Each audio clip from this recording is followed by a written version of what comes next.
بسم الله الرحمن الرحيم الحمد لله والصلاة والسلام على رسول الله وعلى آله وأصحابه أجمعين أما بعد ناظرین کرام السلام علیکم ورحمۃ اللہ وبرکاتہ۔ تفہیم دین کی اس بزم کے ہمراہ ہم آپ کی خدمت میں حاضر ہیں۔ آج کی اس ملاقات میں ہمارے ساتھ تشریف فرما ہے محترم مہمان جناب شیخ عبدالکریم سالک صاحب، جو کہ معروف علمی شخصیت ہیں۔ تو آئیے ناظرین پروگرام میں ان کا استقبال کیا جائے۔ السلام علیکم شیخ۔ وعلیکم السلام ورحمۃ اللہ وبرکاتہ۔ ہمارے پروگرام میں آپ تشریف لائے، جو کہ یقیناً ہمارے لیے بہت ہی باعث مسرت ہے۔ جزاکم اللہ خیرا۔ بارک اللہ فیکم۔ آپ لوگوں نے دعوت دی اور ہم حاضر ہوئے۔ اللہ تعالی ہمیں قرآن و سنت کے مطابق بیان کرنے کی توفیق عطا فرمائے۔ آمین۔ ناظرین، آج کی ملاقات میں ہمارا موضوع گفتگو یہ ہے کہ بیٹیاں بھی اللہ کی نعمت ہیں۔ یعنی بہت سے لوگوں کی یہ صورتحال ہوا کرتی ہے کہ بیٹے کی پیدائش پر وہ خوشی مناتے ہیں، لیکن بیٹی کی پیدائش پر بہت سے لوگ افسردہ ہو جایا کرتے ہیں، جبکہ دین اسلام کی تعلیم یہ ہے کہ بیٹا ہو یا بیٹی دونوں ہی اللہ کی طرف سے بڑی نعمت ہیں۔ تو آئیے آج کی اس ملاقات میں اسی سلسلے میں مزید رہنمائی حاصل کی جائے محترم مہمان کی زبانی۔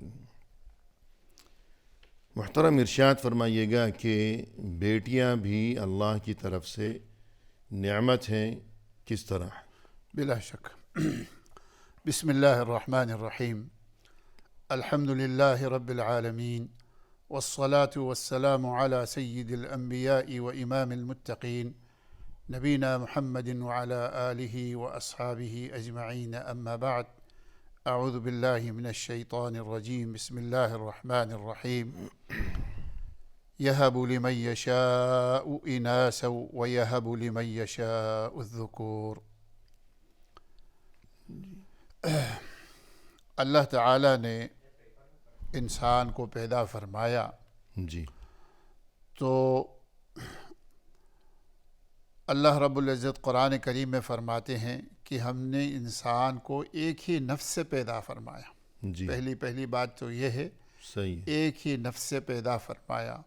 جی، سورہ نساء کی ابتدائی آیات میں اللہ رب العزت نے فرمایا، یا ایھا الناس اتقوا ربکم الذی خلقکم من نفس واحدہ، جی، کہ اے لوگو اپنے رب سے ڈرو جس نے تمہیں ایک ہی نفس سے پیدا فرمایا۔ صحیح۔ ایک ہی نفس یعنی آدم علیہ السلام۔ آدم علیہ السلام۔ صحیح ہے۔ تو اس آیت کریمہ میں اللہ رب العزت فرما رہے ہیں، چاہے بیٹا ہو چاہے بیٹی ہو، چاہے مرد ہو چاہے عورت ہو، صحیح ہے۔ اس کی اصلیت دونوں کی ایک ہے۔ جی، اللہ رب العزت نے جب ایک ہی انسان سے پیدا فرمایا ہے تو دونوں میں کوئی فرق نہیں اللہ تعالیٰ کے ہاں، جی، انسانیت کے لحاظ سے۔ انسانیت کے لحاظ سے۔ وَبَثَّ مِنْهُمَا رِجَالًا كَثِيرًا وَنِسَاءً، جی بالکل۔ پھر کہ مرد بھی عورتیں بھی یہ آدم و حوا سے ہی پیدا اللہ شدہ تعالیٰ نے پیدا فرمایا۔ جی، جی۔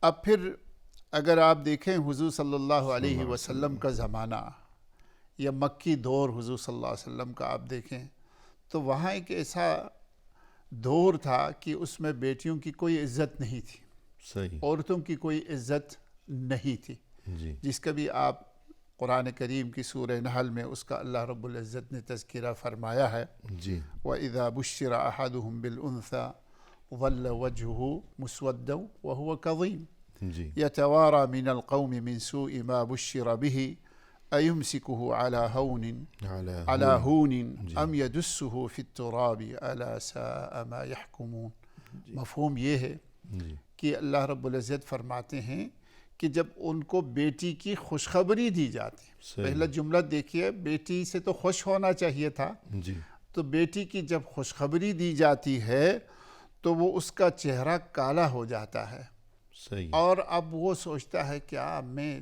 لوگوں کو منہ دکھاؤں، جی، چھپتا وَهُوَ پھرتا، كَظِيمٌ، اسے شدت غم کی وجہ سے اپنا دم گھٹتا ہوا محسوس ہونے لگتا ہو ہے، رہا، اب گویا دم نکل جائے گا، دم نکل جائے یہ گا، کیسی لیکن خبر سنا دی ہے کسی نے لیکن وہ مجھے۔ کسی کو بتا نہیں سکتا۔ صحیح ہے، کذیب کا معنی یہ ہے اتنا غصہ ہے کہ وہ پھٹ جائیں، لیکن یہ بتا ہے نہیں کہ بتا نہیں سکتا۔ یعنی اتنی عار اور اس قدر باعث شرم سمجھتا ہے وہ اس چیز کو اپنے لیے جی، کہ میرے گھر بیٹی پیدا ہو گئی۔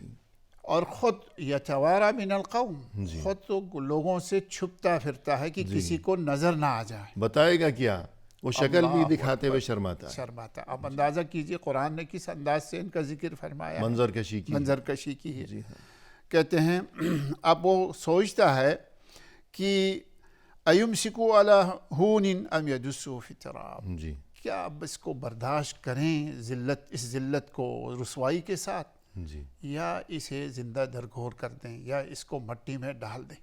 صحیح ہے، اللہ رب العزت کیا فرما رہے دیکھیں، الا ساء ما یحکمون، الا ساء ما یحکمون، اف ہے ان لوگوں پر، افسوس ہے ان لوگوں پر، یہ کیسے فیصلے کرتے ہیں، کیسے حکم نوازی کرتے ہیں، کتنے برے ہیں ان کے اتنے فیصلے، برے ہیں یہ۔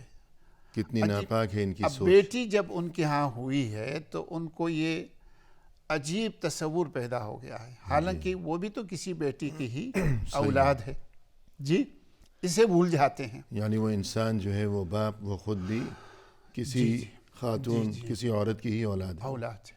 تو اسلام کی یہ خوبی ہے، اللہ رب العزت نے عورت کو پھر وہ بہت سے لوگ زندہ درگور کر بھی دیا کرتے کر بھی دیا کرتے تھے، وَإِذَا الْمَوْءُودَةُ سُئِلَتْ سئلت بِأَيِّ ذَنبٍ قُتِلَتْ۔ بلکہ بہت سے صحابہ کرام فرماتے تھے ہم نے کئی لڑکیوں کو زندہ درگور کیا، جی، اسی زمانے نسبت سے، جاہلیت میں، زمانے جاہلیت، اسلام سے قبل، اسلام سے قبل۔ لیکن الحمدللہ جب اسلام آیا اور نبی پاک صلی اللہ علیہ وسلم تشریف لائے، قرآن کا نزول ہوا، اللہ تعالیٰ نے لوگوں کے سینے کھول دیے، جی تو اللہ رب العزت نے عورت کو اور بیٹی کو وہ مقام دیا جو کسی بھی معاشرے میں اس وقت موجود نہیں تھا، جی، شاید آج بھی نہ ہو، آج بھی نہ ہو، ہر لحاظ سے، ہر لحاظ سے، عورت خواہ وہ ماں ہو، ماں ہو، بالکل بیٹی ہو، بہن ہو، بیوی ہو، ہر لحاظ سے اللہ رب العزت نے ان کو عزت اور ہر قسم کی ذلت و رسوائی سے اللہ تعالیٰ نے مبرہ فرمایا۔ جی قرآن کریم میں ایک تو اللہ رب العزت نے یہ بھی فرمایا، دیکھو یَهَبُ لِمَن يَشَاءُ إِنَاثًا وَيَهَبُ لِمَن يَشَاءُ الذُّكُورَ، اس میں کسی شخص کا تو دخل ہے ہی نہیں کہ اللہ جسے چاہے بیٹا دے، جسے چاہے بیٹی دے۔ صحیح ہے، اس میں تم کسی انسان کا اس میں دخل جب نہیں ہے تو تم کسی کو کمزور یا کسی کو حقیر کیوں کر سمجھتے ہو؟ صحیح ہے۔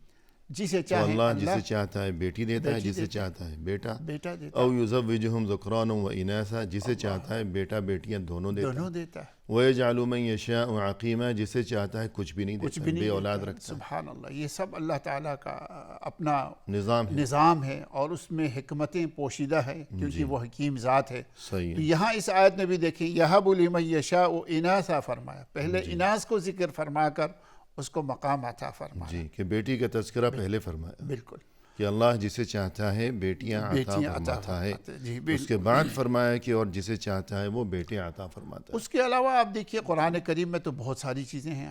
قرآن کریم میں دیکھیے بیٹیوں کو، یہ خواتین کو ایسی عزت دی جو کسی کو نہیں ملی۔ اب سورہ نساء آپ دیکھ لیجیے، اتنی بڑی صورت ہے جو اللہ تعالیٰ نے خواتین کے ہی نام سے اللہ نے موسوم فرمایا، جی یہ ان کی شان کے لیے کم ہے۔ صحیح ہے، اس میں اللہ تعالیٰ نے ان کے احکام اور پھر وراثت کے نظام، اور پھر وہ وقت دیکھ لیجئے جن میں عورتوں کے لیے کوئی وراثت نہیں ہوتی تھی باپ کی جائیداد میں سے، اللہ نے وہ بھی مقرر فرما دیا۔ اسی طرح عورتوں کی کوئی مالی کوئی حیثیت بھی نہیں تھی کہ وہ مال نہیں رکھ سکتی، مال یعنی اپنے انہیں پاس ملکیت کا حق نہیں کا حق نہیں تھا۔ اللہ رب العزت نے قرآن میں فرمایا وَلِلنِّسَاءِ نَصِيبٌ مِّمَّا اكْتَسَبْنَ، کہ عورتیں جو ہے وہ مال اپنی ملکیت میں رکھ سکتی ہے جتنی۔ اب حق مہر کی بات کریں تو اس تمام علماء فقہاء نے کہا یہ حق مہر کس کا حق ہے؟ یہ اس خاتون کا حق ہے، وہ جب چاہیں کسی کو معاف کر دیں یا جب چاہیں وہ اپنی ملکیت میں رکھ لیں، اس پر کسی کا حکم نہیں چلے گا۔ تو اللہ رب العزت نے بیٹی کو یا خواتین کو اللہ رب العزت نے بڑی عزت دی ہے، بڑا مقام عطا فرمایا۔ صحیح ہے جی۔ تو بالخصوص بیٹیوں کے بارے میں رسول اللہ صلی اللہ علیہ وسلم نے ایک موقع پر یہ ارشاد فرمایا کہ انہن المؤنسات الغالیات۔ جی بالکل بالکل، اللہ کے نبی صلی اللہ علیہ وسلم نے ایک موقع پر ان کا مقام بیان کرتے ہوئے فرمایا، اسے بعض روایت میں حدیث کی ابتدا اس طرح ہوتی ہے، ولا تکرہ البنات او ولا تکرہ البنات فإنہن المونسات الغالیات، بیٹیوں کو ناپسند کرنا چھوڑ دو، ناپسند مت کرو، کیونکہ وہ انس دینے والی، محبت دینے والی اور بہت ہی مقام رکھنے والی بیش قیمت ہے، ان کی قابل قدر ہے، مونسات الغالیات قابل قدر ہے، یعنی ان کی قدر کرنی چاہیے، ان کا مقام بہت بلند ہے۔ جی پھر اس کے علاوہ یہ بات بھی ہمیں سمجھ میں آتی ہے آیات و احادیث کے مطالعے کے دوران کہ بیٹیاں دنیا میں انسان کے لیے جس طرح آنکھوں کی ٹھنڈک، بیٹے بھی آنکھوں کی ٹھنڈک ہیں، لیکن بیٹیوں کے دلوں میں والدین کے لیے ایک مخصوص قسم کا پیار ہوتا ہے، اس میں کوئی شک نہیں، بلا یعنی شک یہ قدرتی نظام ہے، جو لگاؤ جذباتی وابستگی ہوا کرتی ہے ماں باپ کے ساتھ بیٹیوں کے دلوں میں۔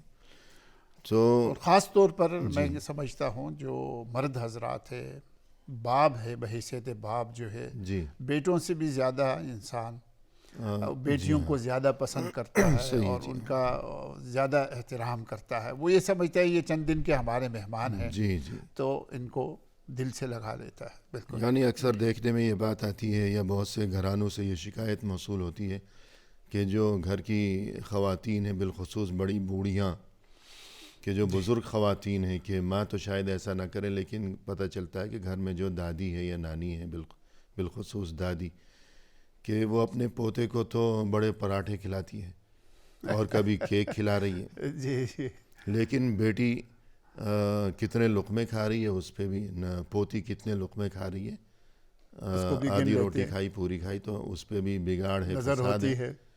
یہ حقیقت ہے، بلا شک، تو یہ بہت ہی ناپسندیدہ چیز ہے، بے انتہا ناپسندیدہ چیز ہے۔ جبکہ جو باپ ہے تو اس کی طرف سے جو بیٹیوں کے لیے بعض اوقات جو وابستگی ہوا کرتی ہے، جذباتی تعلق خاطر ہوا کرتا ہے، تو اکثر مائیں بھی یہ کہا کرتی ہیں کہ ان لڑکیوں کو ان کے باپ نے بگاڑ دیا ہے۔ جی تو یعنی باپ اس قدر لاڈ پیار جو ہے وہ بیٹیوں کی، یہ بس میرے خیال میں یہ بات نہیں ہے، اصل میں بات تو ایک فطری ہے حقیقت میں، اللہ تعالیٰ نے ہماری فطرت میں یہ رکھ دی ہے کہ مردوں کے دل میں کہ اللہ رب العزت نے اتنی محبت ڈال دی ہے، اور پھر بچیوں کی جو باتیں ہیں، بچیوں کا جو کردار ہے ہمارے سامنے، تو وہ کردار جو ہے ہم اپنے بیٹوں میں یا لڑکوں میں نظر کمی آتے ہیں۔ جی اصل میں بات یہ ہے کہ یہ جو کچھ آپ نے تذکرہ کیا اور ہماری یہ جو گفتگو کہ باپ کے دل میں بیٹیوں کے ساتھ زیادہ لگاؤ ہوا کرتا ہے، یہ تب ہے اگر فطرت سلیمہ ہو، ورنہ یہ کہ اگر کوئی بگڑا ہوا انسان ہے اور جس کی تردید اور جس کی مخالفت اور جس کی اصلاح ہمیں مقصود ہے آج کے اس پروگرام سے، تو جو بگڑے ہوئے لوگ ہیں معاشرے میں، جن میں زمانے جاہلیت کی بقایا جات موجود ہیں آج بھی، بلا شک ان کا حال تو بالکل برعکس ہے۔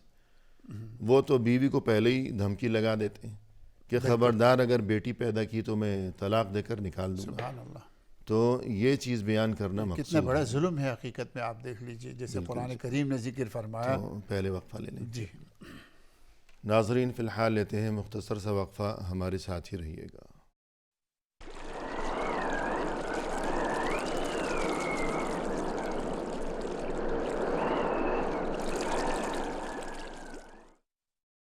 محترم ناظرین، وقفے کے بعد ہم حاضر خدمت ہیں، آئیے سلسلے گفتگو کو آگے بڑھایا جائے محترم مہمان کی زبانی۔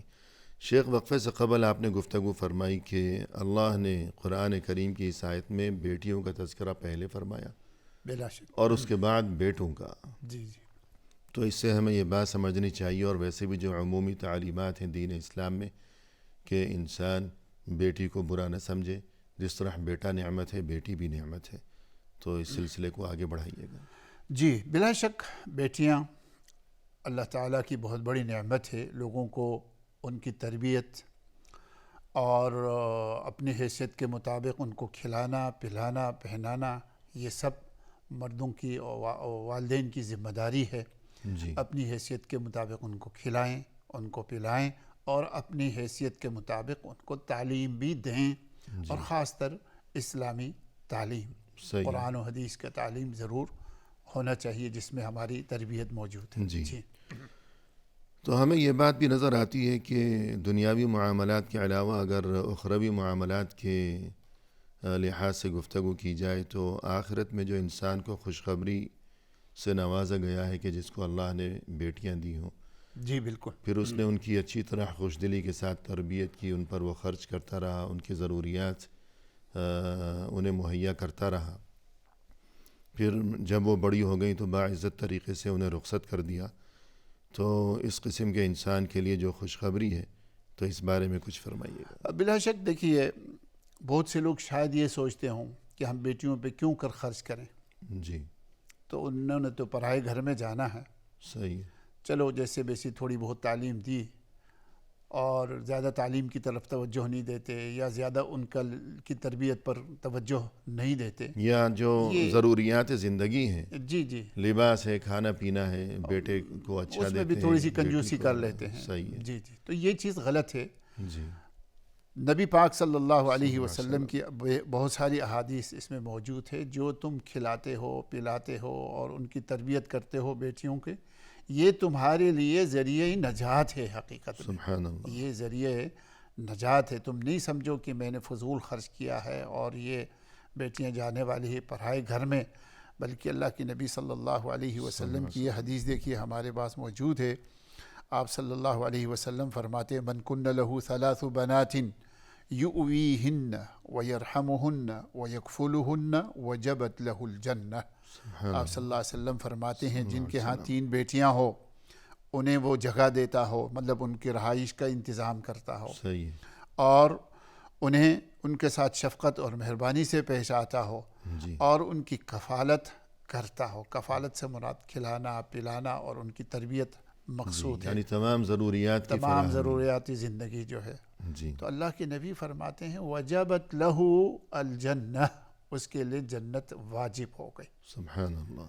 وہ شخص ضرور جنت میں داخل ہوگا جس کی 3 بیٹیاں ہو جی اور اس پر وہ خرچ کرتا ہے، ان کے ساتھ شفقت اور مہربانی سے پیش آتا ہے اور ان کے ساتھ اچھا سلوک کرتا ہے، تو اللہ رب العزت انہیں ضرور جنت میں داخل فرمائے گا۔ سبحان اللہ۔ بعض روایت میں ہے کہ بعض لوگوں نے کہا کہ اللہ کے نبی اگر کسی کے ہاں 2 بیٹیاں ہو، جی 3 نہ ہو 2 بیٹیاں ہوں، صحیح ہے۔ یقیناً ایسے لوگ سننے بھی تھے۔ والوں میں ہوں گے جو جی جن کے ہاں 2 بیٹیاں تھیں۔ صحیح ہے۔ تو کہنے لگا اللہ کے نبی 2 بیٹیاں ہوں، تو آپ صلی اللہ علیہ وسلم نے فرمایا جس کے پاس 2 بیٹیاں ہوں اور ان کی تربیت صحیح کریں، ان کو بھی اللہ تعالیٰ ضرور جنت عنایت فرمائے جی گا۔ سبحان اللہ۔ جی بعض صحابہ فرماتے ہیں کہ اگر ہم اس دن اللہ کے نبی سے یہ کہتے کہ اللہ کے نبی اگر ایک ہی بیٹی ہو جی تو بھی شاید اللہ کے نبی یہی فرماتے کہ اس کے لیے بھی جنت ہے۔ اور جب فرما دیتے تو ایسا ہو جاتا۔ بالکل۔ سبحان اللہ۔ اسی طرح ایک موقع پر آپ صلی اللہ علیہ وسلم نے یہ ارشاد فرمایا کہ من عال جاریتین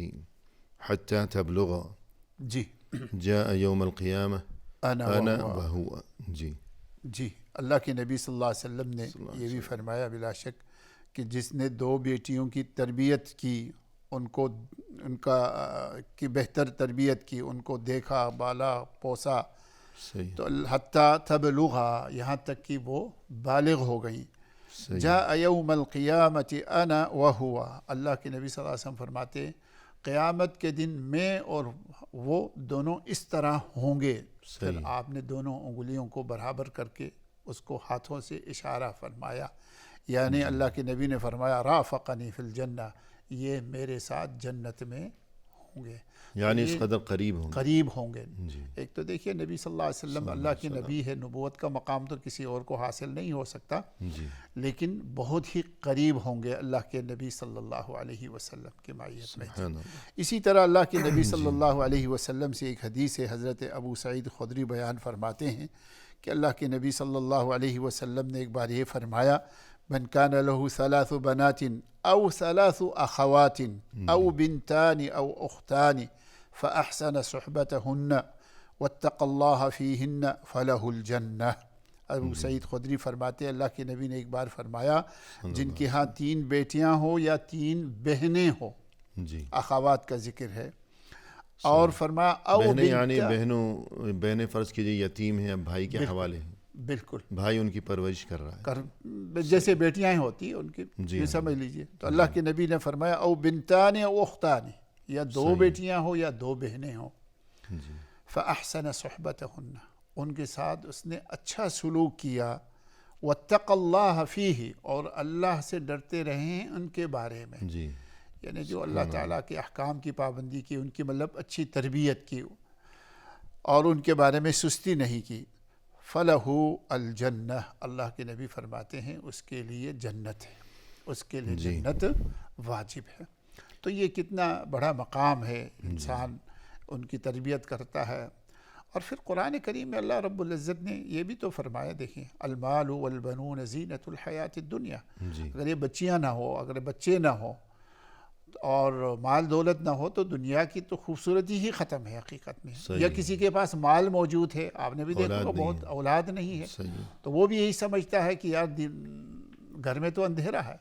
تو یہ بیٹیوں کا جو معاملہ ہے تو ایسے واقعات بھی مشاہدے میں آتے ہیں بکثرت کہ بڑے لاڈ پیار سے جو ہے بیٹے کو پالا اور بیٹی کو محروم رکھا، لیکن بڑے ہونے کے بعد بیٹا جو ہے وہ آنکھیں پھیر گیا، دغا دے گیا. اللہ اکبر. پھر بیٹی نے ہی آخری عمر میں اپنے ضعیف اور بوڑھے ماں باپ کی خدمت کی اور ان کا خیال رکھا. تو یہ سب کچھ جو ہے انسان کو سوچنا چاہیے، یہ مقام عبرت ہے. اور جو لوگ بیوی کو یا اسی طرح جو بعض اوقات گھروں میں جو ساس ہوتی ہے وہ بہو کو دھمکی دیتی ہے کہ اس بار اگر بیٹا نہیں دیا ہمیں تو ہمارے گھر میں تمہارے لیے کوئی جگہ نہیں ہوگی. تو سوچنا چاہیے کہ بیٹا یا بیٹی، بلکہ حقیقت یہ ہے کہ جدید جو میڈیکل سائنس ہے تو بہت سے ڈاکٹرز حضرات کی تحقیق یہ بتاتی ہے، واللہ اعلم کہاں تک صحیح ہے، لیکن بہت سے ڈاکٹرز کا یہ کہنا ہے، یہ دعویٰ ہے کہ بیٹا پیدا ہو یا بیٹی پیدا ہو، اس چیز کا تعلق عورت سے نہیں ہے، مرد سے ہے، سبحان اللہ، شوہر سے ہے.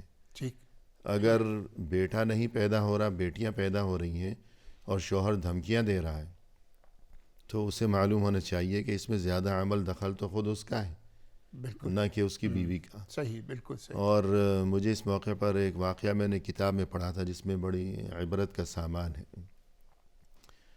وہ یہ کہ ایک شخص کی بیٹی پیدا ہوئی اور شادی سے پہلے ہی اسے بہت شوق تھا اور بہت اس نے ایک شور مچا رکھا تھا کہ میرے ہاں بیٹا پیدا ہوگا، ایسا ہوگا، ویسا ہوگا، بہادر ہوگا، فلانا ہوگا. تو پہلے سے ہی اس کی سوچ ایسی تھی. لیکن جب شادی کی تو بیٹی پیدا ہو گئی تو بہت ناراض ہوا، بہت دنگا فساد کیا اس نے گھر میں. تو دوسری بار جب امید سے ہوئی اس کی بیوی، تو بیوی کو پہلے ہی دھمکیاں دی اس نے کہ خبردار اب صرف بیٹا ہی ہونا چاہیے. پھر بیٹی ہو گئی، اور تیسری بار، چوتھی بار، پانچویں بار، چھٹی بار، ساتویں بار، 7 بیٹیاں اس کی ہو گئیں. ماشاء اللہ. تو اب اس نے اس قدر دنگا فساد مچایا گھر میں کہ اب تو اگر بیوی نے بیٹی کو جنا تو میں تو اس کو جان سے مار ڈالوں گا. تو بیوی اس کی بہت خوفزدہ رہتی تھی کہ اللہ جانے کیا بنے گا. تو جب ولادت قریب تھی تو ایسا ہوا کہ اس نے خواب دیکھا. اور جو خواب ہیں یہ تو ظاہر ہے کہ انبیاء کرام علیہ السلام کے خواب تو سچ ہوتے ہیں، بالکل 100% وحی کا ایک حصہ ہے. عام انسانوں کے خواب جو ہیں ان کی اتنی شرعاً کوئی حیثیت نہیں ہے، لیکن پھر بھی ہو سکتا ہے، پھر بھی بعض اوقات اس میں کوئی غیبی اشارہ ہوتا ہے، کوئی پیغام ہوتا ہے. بالکل ہوتا ہے، بالکل. تو 8ویں بار ولادت سے چند روز قبل اس نے ایک بہت ڈراؤنا خواب دیکھا. اس نے دیکھا کہ فرشتے مجھے گھسیٹ کر جہنم میں پھینکنے کے لیے لے جا رہے ہیں. تو جب جہنم کے دروازے پر پہنچا تو دیکھا وہاں ایک بیٹی، اس کی بیٹی کھڑی ہوئی ہے. اس نے اسے روک لیا، سبحان اندر نہیں جانے دیا. سبحان اللہ. تب فرشتے تنگ آ کر جو ہے لڑ جھگڑ کر اس بیٹی سے دوسرے دروازے پر لے گئے جہنم کے. تو جب پھینکنے لگے تو دیکھا وہاں بھی ایک بیٹی کھڑی ہے، دوسری بیٹی. تیسرے دروازے پر لے گئے، چوتھا، پانچواں، چھٹا، 7واں دروازہ، ہر دروازے پر ایک بیٹی موجود ہے. سبحان اور جو نہیں اندر اس کو پھینکنے دے رہی باپ کو. سبحان اللہ. تو 7 دروازے جہنم کے، لہا 7 ابواب. اب اس کے بعد اسے 8ویں اب اس کے بعد کیا ہوا کہ اس کی آنکھ کھل گئی، یا مطلب 6 دروازے ہو گئے تو اس کی آنکھ کھل گئی 7ویں سے پہلے. اب یہ بہت پریشان ہے اور سوچتا ہے کہ یا اللہ 7واں دروازہ رہ گیا تھا، اگر مجھے وہاں لے گئے اور وہاں بیٹی نہ ہوئی تو پھر کیا ہوگا، کیا بنے گا میرا. سبحان اللہ. اب بیٹا پیدا ہو گیا 7ویں بار. اب لوگ مبارکباد دے رہے ہیں اور بہت خوش ہیں کہ یہ سالوں سے اس کو تمنا تھی، لیکن اب یہ خود ناراض پریشان ہے. پہلے یعنی اب لوگ مبارکباد دے رہے ہیں کہ بیٹا ہوا، لیکن اب یہ خود خوش نہیں ہے، بلا شک. ناراض ہے کہ 7واں دروازہ بچا تھا وہاں، تو اب بیٹی کہاں سے آئے گی، یہ تو بیٹا پیدا ہو گیا. سبحان اللہ. تو یوں جو لوگ اللہ کی تقسیم پر راضی نہیں رہتے، اللہ کے فیصلے پر. اسی نسبت سے دیکھیے ایک حدیث بھی عرض کروں، بالکل آپ نے صحیح فرمایا ہے جی کہ اللہ کے نبی صلی اللہ علیہ وسلم کی ایک حدیث ہے، من کان له 3 بنات جی فصبر علیہن واطعمہن وسقاہن وکساہن من جدته کن له حجابا من النار یوم القیامہ. سبحان اللہ. یہ بالکل دیکھیے بالکل حدیث کے عین مطابق ہے جو آپ نے فرمایا ہے کہ بیٹیاں ہمارے لیے حجاب بنے گی، جی آگ سے رکاوٹ بن جائے گی. رکاوٹ بن جائے گی. آپ صلی اللہ علیہ وسلم فرماتے ہیں جن کی 3 بیٹیاں ہو صحیح. ان پر وہ صبر کریں، وَأَطْعَمَهُنَّ انہیں کھلائیں، وَسَقَاهُنَّ ان کو پلائیں، وَكَسَاهُنَّ مِن جِدَتِهِ اپنی حیثیت کے مطابق ان کو پہنائیں، یعنی صحیح. اپنی حیثیت کے مطابق ان کی تربیت کریں، کھلائیں پلائیں پہنائیں. جی کن لہ حجابا من النار یوم القیامہ، وہ بیٹیاں قیامت کے دن حجاب اور دیوار بن جائے گی جہنم کی آگ سے. جی سبحان اللہ. تو ایسا ہی خواب دیکھا اس نے ایسا ہی لا شک کہ 6 دروازے تو ہو گئے، 6 بیٹیاں ہر دروازے پر، وہ رکاوٹ بن گئی میرے لیے اور فرشتے جو ہے وہ ناکام رہ گئے. بالکل. تو 7ویں دروازے پہ کیا ہوگا. سبحان اللہ. تو اللہ کی طرف سے یہ اس کے لیے ایک نفسیاتی ایک پکڑ ہے بالکل کہ ساری عمر تم نے یہ جو ہے فتنہ فساد برپا کیے رکھا، تو اب تمہیں 7ویں بار بیٹا مل گیا لیکن خوشی پھر بھی نہیں ملی. نہیں ملے. پہلے دوسری طرف ناراضگی تھی، اب دوسری طرف ناراضگی. سبحان اللہ. تو بہرحال اللہ تعالیٰ کی جو نعمت ہے، چاہے بیٹا ہو چاہے بیٹی ہو، جی تو انسان اس پر خوش ہونا چاہیے انسان کو، جی ہاں. اور پھر کوشش یہ کرنی چاہیے ان کی تربیت اچھی ہو. جی اور جہاں ہم دنیاوی تعلیم و تربیت کا اہتمام کریں، وہاں دینی تعلیم و تربیت، قرآن کا حافظ بنائیں، قرآن کی تعلیم دیں، قرآن کو تفسیر کے ساتھ ان کو پڑھائیں. جی. پھر آپ دیکھیں واقعی بیٹیوں کی جو ہے نا رسول اللہ صلی اللہ علیہ وسلم جو بیٹیوں کے ساتھ، اور یہ کہ آپ صلی اللہ علیہ وسلم کی ایک نواسی تھی امامہ، تو وقفے کے بعد آپ سے سنیں گے کہ امامہ کے ساتھ لاڈ پیار جی بالکل کا کیا معاملہ تھا. ناظرین فی الحال لیتے ہیں مختصر سا وقفہ، ہمارے ساتھ ہی رہیے گا.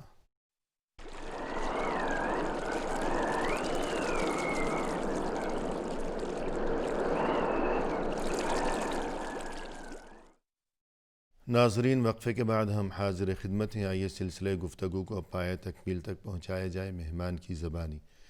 شیخ وقفے سے قبل گفتگو یہ چل رہی تھی کہ رسول اللہ صلی اللہ علیہ وسلم کی جو سیرت طیبہ ہے اس میں تمام امت کے لیے یقیناً اسوہ حسنہ یعنی بہترین نمونہ ہے. بلا شک. تو آپ صلی اللہ علیہ وسلم نہ صرف یہ کہ آپ نے اپنی امت کو بیٹیوں کے ساتھ حسن سلوک اور ان کی اچھی تربیت کی تاکید و تلقین فرمائی، بلکہ آپ خود اپنے گھر میں، اپنے خاندان میں، اپنے گھرانے کے اندر بیٹیوں کے ساتھ آپ کا کیا معاملہ تھا، اس بارے میں کچھ فرمائیے. بلا شک نبی صلی اللہ علیہ وسلم اپنے گھر میں اپنے بیٹیوں کے بیٹیوں سے اور اپنے دوسری بیویوں کے بیٹیوں سے بڑی شفقت اور مہربانی سے پیش آتے تھے. جی. اب اس شفقت مہربانی کی ایک انتہا آپ دیکھ لیجئے. آپ کی جو بڑی بیٹی حضرت زینب ہے. جی. دوسری بیویوں کی بیٹیوں سے اس سے کیا مراد ہے؟ بیویوں کی بیٹی، چونکہ آپ کے تو اپنے کوئی مطلب سوائے حضرت فاطمہ کے اور تو بیٹی تھی نہیں. جو بعض بیویاں تھیں حضرت فاطمہ کے علاوہ بھی کے علاوہ، جو مطلب یہ ہے کہ جیسے حضرت قرآن حدیث میں موجود ہے کہ حضرت ام سلمہ کی ایک بیٹی تھی.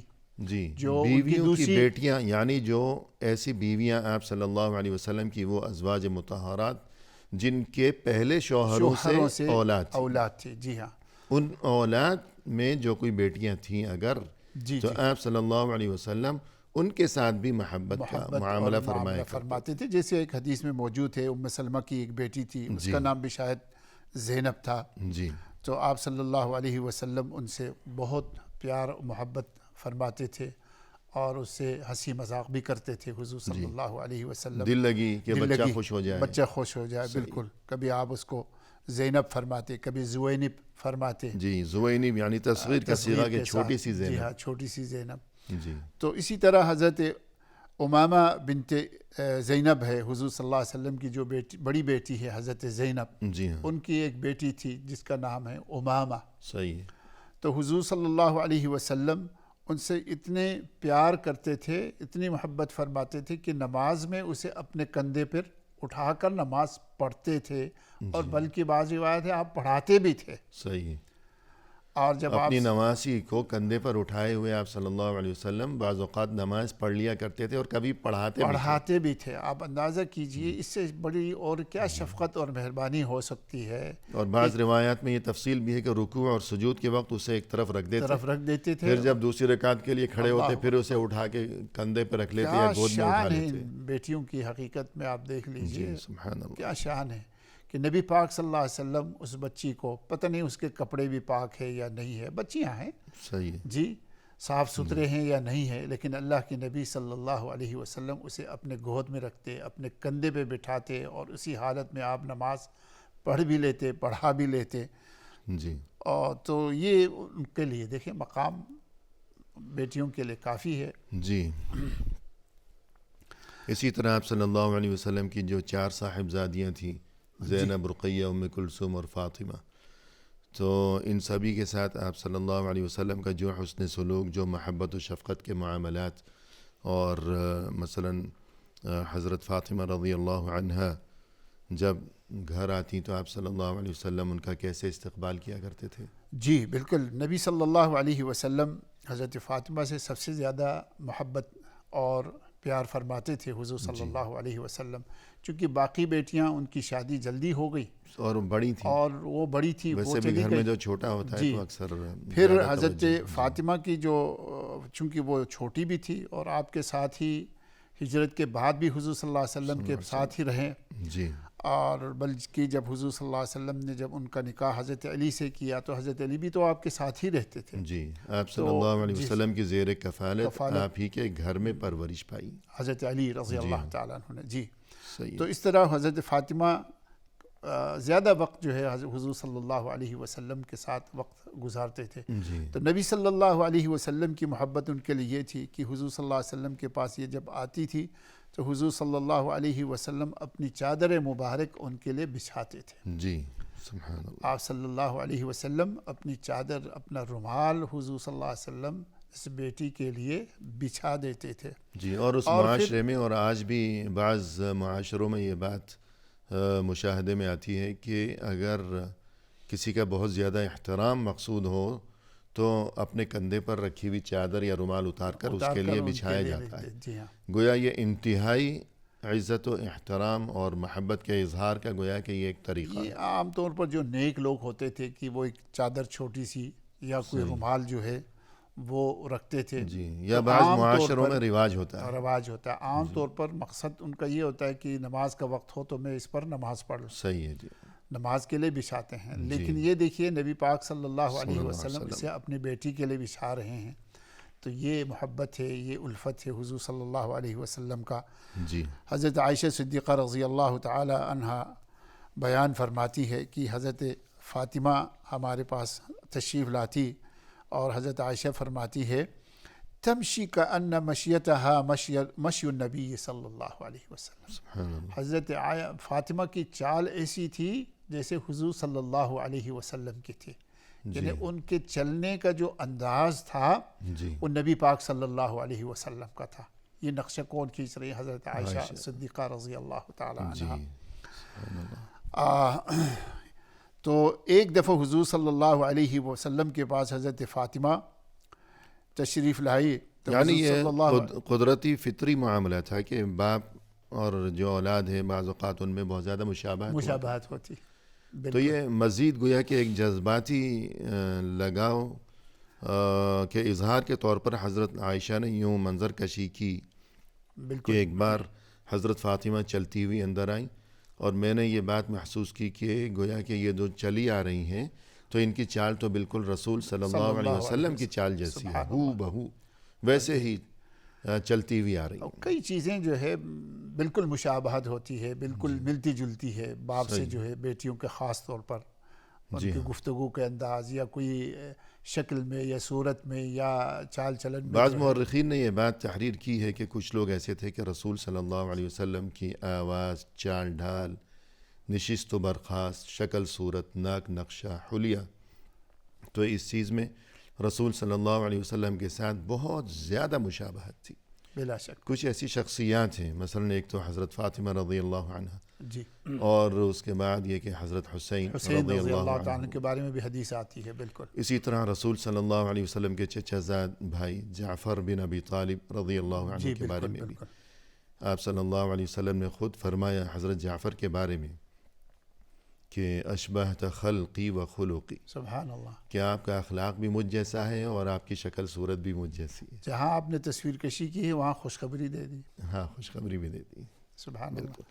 تو اس موقع پر حضرت عائشہ فرماتی ہیں کہ ایک بار حضرت فاطمہ ہمارے ہاں چلی آئیں اور پھر آگے کیا معاملہ پیش آیا. پھر نبی صلی اللہ علیہ وسلم نے جیسے ہے کہ آپ صلی اللہ علیہ وسلم نے یقیناً چادر بچھائی اور ان سے پیار محبت کی باتیں کی. پھر حضرت عائشہ فرماتی ہے اپنے ساتھ اس کو بٹھا کر کانوں میں کچھ بات حضور صلی اللہ علیہ وسلم نے کہی. جی، ان کے کانوں میں، حضرت فاطمہ کے کانوں میں کوئی بات کہی، یعنی سرگوشی کی، اور ساتھ ہی حضرت عائشہ بیٹھی ہے، انہیں کوئی پتہ نہیں چلا. جی، تو حضرت عائشہ فرماتی ہے میں دیکھ رہا ہوں اس منظر کو کہ حضور صلی اللہ علیہ وسلم، میں دیکھ رہی ہوں ان کا اس منظر کو کہ حضور صلی اللہ علیہ وسلم اس کے کان میں کچھ فرما رہے ہیں. تو حضرت عائشہ فرماتی فبکت، وہ رونے لگی، یعنی حضرت فاطمہ وہ بات سن کر رونے لگی. ثم اسر الیہا حدیثا فضحکت، حضرت عائشہ فرماتی ہے پھر حضور صلی اللہ علیہ وسلم نے ایک اور سرگوشی فرمائی، ایک اور بات اس کے کانوں میں کہی. یعنی تھوڑی دیر کے بعد آپ صلی اللہ علیہ وسلم نے دوبارہ حضرت فاطمہ کے کان میں کچھ کہا. فضحکت، وہ ہنس پڑی، وہ مسکرا گئی. جی. تو نبی صلی اللہ علیہ وسلم نے ان سے دو باتیں اس کا ذکر فرمایا.